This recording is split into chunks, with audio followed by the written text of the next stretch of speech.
What's going on, guys? So today we're going to talk about why should we care as Christians to grow in our faith? Why? Does that matter? There are a lot of Christians in the world around us who, post Charlie Kirk, since his death, have gotten back in the church, have gotten back in the church fellowship among other Christians, gotten back into God's Word. But does that matter? Should we care? What's the importance of that? Okay?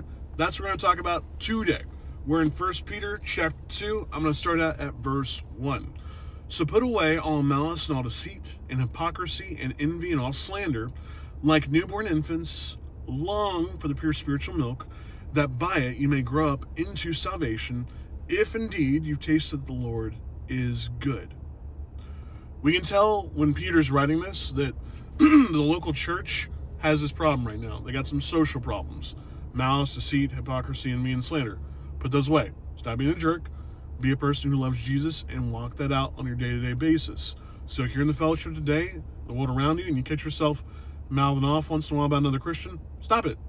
Love on them, care for them, and hey, if you gotta confront somebody once in a blue moon, pull them off the side, lovingly confront them, and try to help them out. That's brotherly or sisterly love there. Do that thing. And why? Like newborn infants, long for the pure spiritual milk.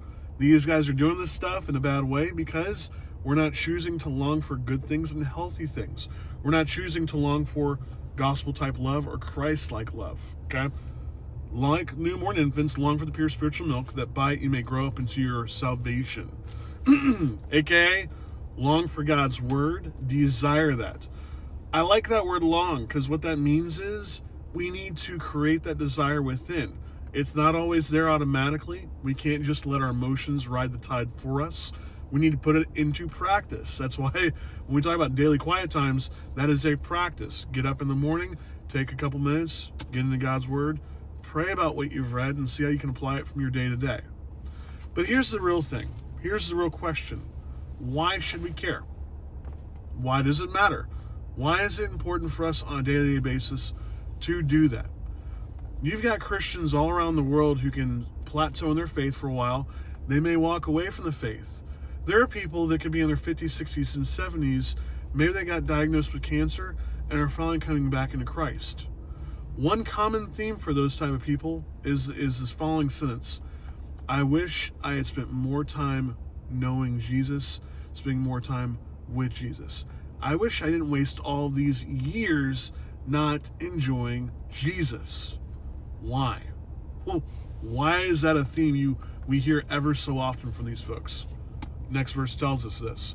Verse 3, if indeed you tasted that the Lord is good.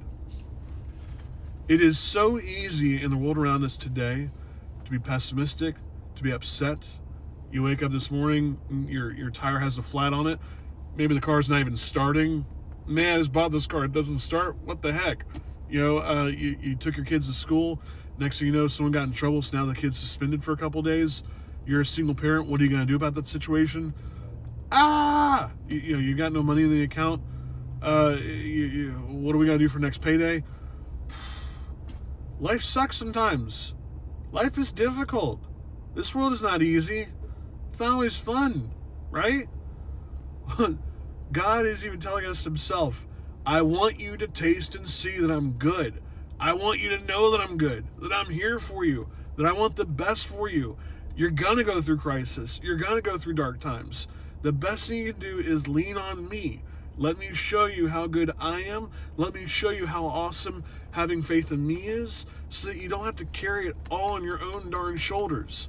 You don't have to lean on your own understanding all the time. You don't have to try to work this out all on your own and just hope for the best. That's the whole darn point of this thing, is to have a relationship with God that is so deeply rooted that it doesn't matter about the next storm. That next storm just allows you to grow deeper in your faith, and just like a big old tree, you just look all the better, all the more beautiful, and all the more stable. That's almost the most important part, all the more stable. That no matter what happens in you, no matter what life gets thrown your way, you're completely stable because you know what? You've got the record. You can look back at your history and go, nah, Jesus has this.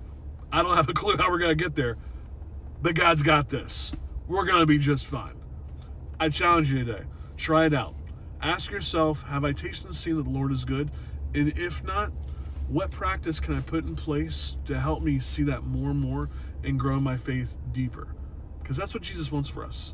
He wants us to enjoy Him more and trust Him more on a day-to-day basis. So take that with you and challenge you on that, and I'll talk to you again soon.